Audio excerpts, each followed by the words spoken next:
Polda Sulawesi Selatan mencatat angka pelanggaran dan laka lantas mengalami penurunan selama Operasi Zebra 2023 digelar.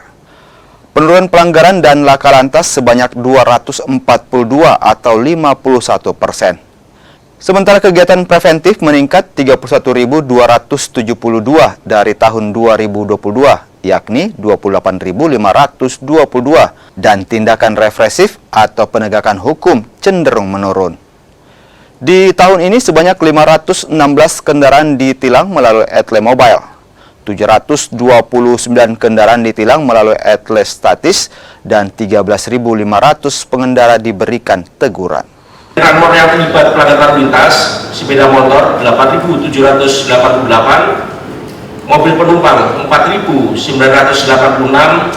mobil barang 1.036, bus 133, kendaraan khusus 4, dan kemudian jenis pelanggaran roda 2 tidak menggunakan helm SNI 4.459, berkendara di bawah umur 1.755, melawan arus 1.402, berboncengan lebih dari 1.568,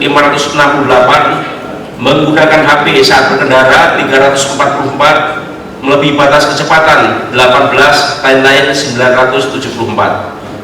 Jenis pelanggaran roda 4 tidak menggunakan safety belt 3.657, menggunakan HP saat berkendara 457, melebihi muatan 379, berkendara di bawah umur 274, melawan arus 187, melebihi batas kecepatan 4, di bawah alkohol 1, lain-lain 468.